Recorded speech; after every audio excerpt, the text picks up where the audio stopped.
G'day everyone, welcome to my video. I'm Nayfe Pacewell and today we're working on the Nismo, if it wasn't already obvious. No special reason for it, I just had it in my garage and I love Nissan, so yeah. To the tune menu.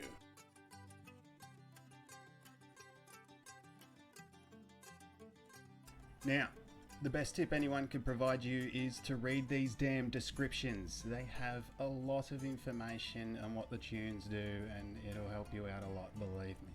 Second tip would be to always tune high and adjust down. Always. It'll be crucial when balancing lineal and lateral grip. Let me explain. To put it simply, I guess, high lineal grip moves the car forward while low lateral grip gives the car the ability to slide while holding momentum. The idea is to balance the two. Back to it. Gear ratio can look complex, but the concept is quite simple if just tedious. The grid here shows you the current condition of your gears. The y-axis shows your car's RPM, while the x-axis shows the top speed. It just depends on if you want to go fast or slow.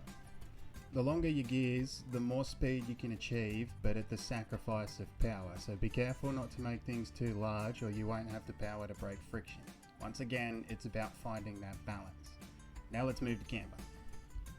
A positive camber helps reduce friction drastically. Now I know what you're thinking. Positive camber isn't exactly your traditional drifting setup, but keep in mind what we spoke about earlier. Positive camber helps us a lot when balancing our lineal and lateral grip. Toe is just to aid early returnability. It isn't needed too much, so we'll likely adjust that out later. Anti-roll governs how much movement your car body can achieve when the car is in motion. A stiff front anti-roll will help your front wheels guide your car, but too much will make it skittish. And by softening the rear, you will allow more freedom of the back of the car to sway and promote swing, but too much will encourage heavy oversteer and you'll often spin out. Just remember to tune high and adjust down, so take things to the extreme and slowly wind it back.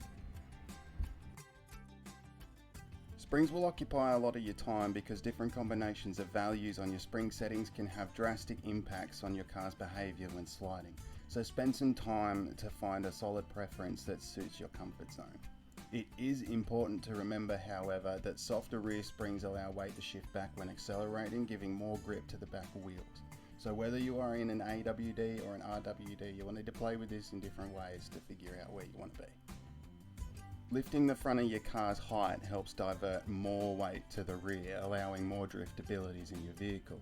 The Nismo already has a higher front end, so it's not super necessary, and I'll probably tune this out later down the line.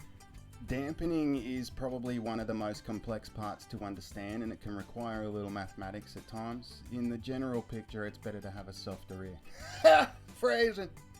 But in short, dampening allows the wheels to tuck up into the wheel well. That's your rebound stiffness, or press down onto the road if the car lifts too high. That's your bump stiffness. However, it also plays another part, particularly when drifting, and that's excess camber.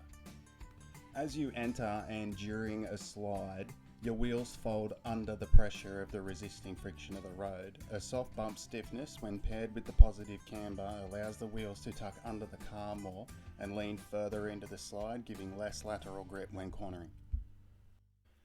Aero and brakes I don't particularly mess with since I don't use the foot brakes at all, and you aren't really after downforce when drifting since it applies unnecessary grip. But in some circumstances, downforce can add another layer of grip if you still can't get the desired amount with your other tuning options. And finally, the differential. You will lock it entirely. That's what you'll want to do to make sure that the energy of acceleration and deceleration is diverted evenly across both wheels. It keeps them both squealing. Now you're ready for your first test drive, and I'm confident that it will hold up right off the show floor. So when you're on your first test drive, you basically want to feel the car's different behaviours. How easy is it to swing the rear? Is there any loss of power? Essentially, you want to pinpoint what adjustments you could make to get things sliding a little smoother. I can feel this bass tune is working out fantastic, and it will be a great foundation to expand from. Lapping and making adjustments is something you'll want to keep up for a good long while. As you start to better understand your car from driving it more, you'll better understand the changes you need to make to get the car to where you want it to be.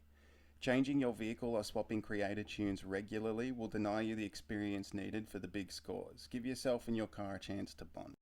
And always save your tunes regularly. Messing things up can happen, and it happens often, so it's good to be able to revert back to previous builds when things get a little out of hand. As for good places to play around, the Snake Pit at the Horizon Mexico Festival would have to be my favourite place to drive and tune cars. I just weave back and forth to get the best angles I can, or run the Horizon Mexico circuit, which gives you a good gauge on drift speeds and point tracking. Although drift zones have been broken since late November, early December, and the speed multiplier isn't tracking, so it's hard to get a true capability of your car until that's fixed, and I really hope it happens soon.